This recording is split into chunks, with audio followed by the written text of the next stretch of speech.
अध्यात्म विज्ञान कोई धर्म या संप्रदाय नहीं है, ये स्पिरिचुअल साइंस है जो कुदरत के कानून पर आधारित है। ये विज्ञान पूरे ब्रह्मांड के सभी रहस्यों को उजागर करता है और जीवन के सभी पहलुओं को समझने के लिए एक नई दृष्टि देता है। इसी को आर्ट ऑफ विजन कहते हैं, दुनिया को देखने की एक नई दृष्टि, जो अध्यात्म विज्ञानी परम पूज्य स्वामी श्री कमलेशानंद जी के निर्देशन में सनातन सत्य का अनुसंधान कर हमारे जीवन को प्रकाशित करे। जय सच्चिदानंद। આપણે કે માનવ કાયા સિદ્ધ મંદિર છે, આત્મા અંદર ચોખ્ખો છે, કે આ મન વચન કાયા રૂપી શરીર છે, માનવ કાયા કહેવાય, પણ અંદર શું છે? અંદર આત્મા ચોખ્ખો છે. આને સિદ્ધ મંદિર કહ્યું.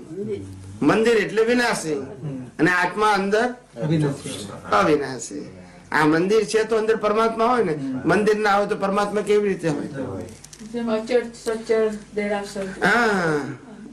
જ્ઞાની પુરુષ ને અચળ સચળ દેરાસર કહેવાય. અચળ એટલે સ્થિર ને સચળ એટલે હરતું ફરતું, જેને આપણે બીજા શબ્દોમાં કહીએ સ્થાવર અને જંગમ. સ્થાવર અને જંગમ, હરતું ફરતું. કવિરાજે પદમાં લખ્યું છે ને જ્ઞાની પુરુષ માટે, સ્થાવર જંગમ હરતું ફરતું તીર્થ છે. જ્ઞાની પુરુષ એટલે હરતું ફરતું તીર્થ, સ્થાવર અને જંગમ. અંદર આત્મા સ્થાવર છે ને આ બધું બહાર જંગમ છે. આહારી આહાર કરે, નિરાહારી જાણે માત્ર.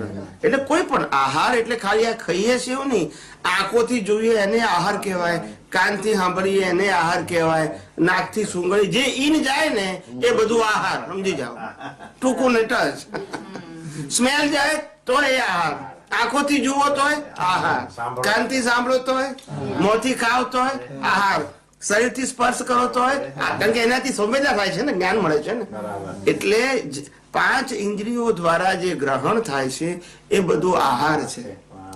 એ આહારી આહાર કરે, નિરાહારી જાણે માત્ર.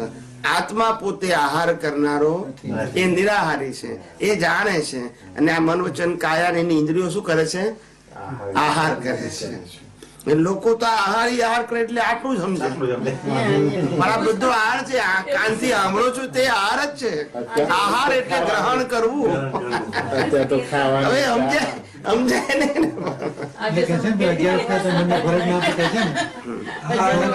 5 જ્ઞાનેન્દ્રિયો, 5 કર્મેન્દ્રિયો. એટલે જ્ઞાનીની ભાષા તત્વથી સમજવાની.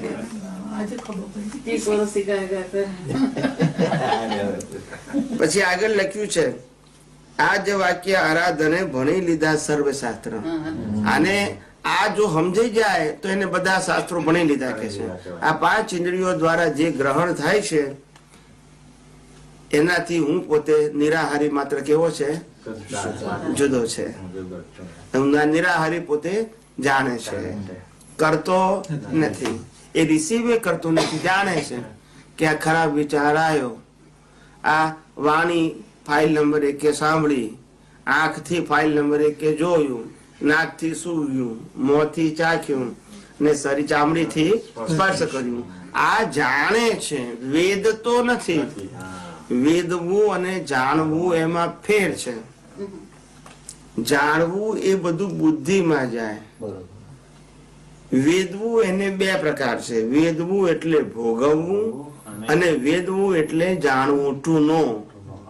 આધ્યાત્મિક પરિભાષામાં એને વેદવું એટલે જાણવું અને લૌકિક પરિભાષામાં વેદવું એટલે ભોગવવું, ટુ સફર. ખ્યાલ આવે ને? એટલે આ વેદ શબ્દ એ જ્ઞાન ઉપરથી પડ્યો છે.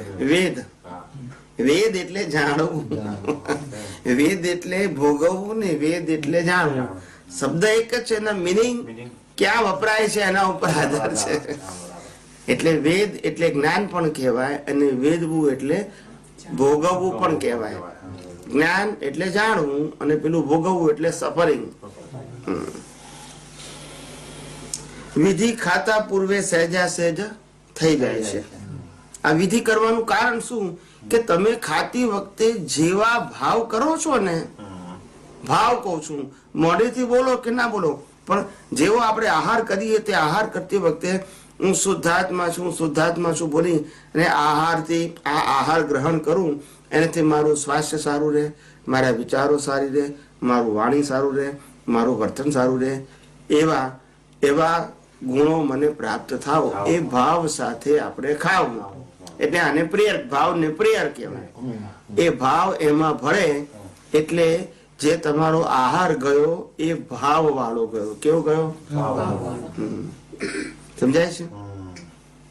એટલે ભાવનું એટલું મોટું સાયન્સ છે, પણ સામાન્ય વ્યક્તિઓને ખબર પડતી નથી. તમે ઝાડ આગળ જઈને આમ ક્રોધ કરો ને તો એને અસર થાય છે, અને એને પ્રેમ કરો તો એને અસર થાય છે. અને આ અસરની સાયન્ટિસ્ટોએ નોંધ લીધેલી છે. આટલું બધું માઇક્રો જગત છે, આટલું બધું ઇફેક્ટિવ જગત છે. એટલે આ જગતમાં તમારું કંઈ પણ કરતા ભાવે કરેલું નિષ્ફળ નહીં જાય. કશું નિષ્ફળ નહીં જાય કરતા ભાવે કરેલું. એવું છે. આપણે કરતા ભાવ રહો ને બનાવજી, હે આપણે કરતા ભાવ રહો ને બનાવ.